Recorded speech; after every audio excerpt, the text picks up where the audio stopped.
సౌర కుటుంబానికి దూరంగా మరో నక్షత్రం చుట్టూ పరిభ్రమిస్తున్న ఓ గ్రహంలో జీవం ఉండొచ్చని కేంబ్రిడ్జ్ శాస్త్రవేత్తల బృందం భావిస్తోంది. K2 18b గ్రహం వాతావరణాన్ని అధ్యయనం చేస్తున్న కేంబ్రిడ్జ్ బృందం భూమిపై సాధారణంగా సూక్ష్మజీవుల ద్వారా మాత్రమే ఉత్పత్తయ్యే అణువులను కనుగొంది. భూమి కాకుండా మరో గ్రహంపై జీవరసాయనాల ఉనికిని నాసాకు చెందిన జేమ్స్ వెబ్ స్పేస్ టెలిస్కోప్ ద్వారా గుర్తించామని ఆ బృందం ప్రకటించింది. ఇది K2 18b గ్రహంపై జీవం ఉండేందుకు బలమైన అవకాశం ఉందనేందుకు ఆధారాలను ఇస్తుందని పరిశోధనా బృందానికి నేతృత్వం వహిస్తున్న భారత సంతతి ప్రొఫెసర్ నిక్కు మధుసూదన్ తెలిపారు.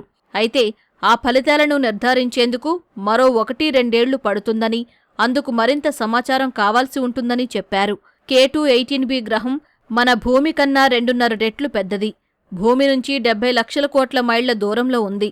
K2 18b గ్రహం పరిభ్రమిస్తున్న ఎర్రరంగు నక్షత్రం నుంచి ప్రసరించే కాంతిని విశ్లేషించి గ్రహంపైన రసాయన సమ్మేళనాలను జేమ్స్ వెబ్ స్పేస్ టెలిస్కోప్ తెలుసుకుంది.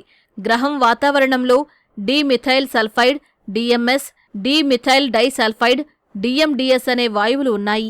వాటిని మన భూమిపై కేవలం సముద్ర ఫైటోప్లాంక్టన్, బ్యాక్టీరియా వంటి సూక్ష్మజీవులు మాత్రమే ఉత్పత్తి చేస్తాయి. ఆ వాయువులు భూమిపై కన్నా వేల రెట్లు ఎక్కువగా ఆ గ్రహంపై ఉందని తెలిసి శాస్త్రవేత్తలు ఆశ్చర్యం వ్యక్తం చేశారు.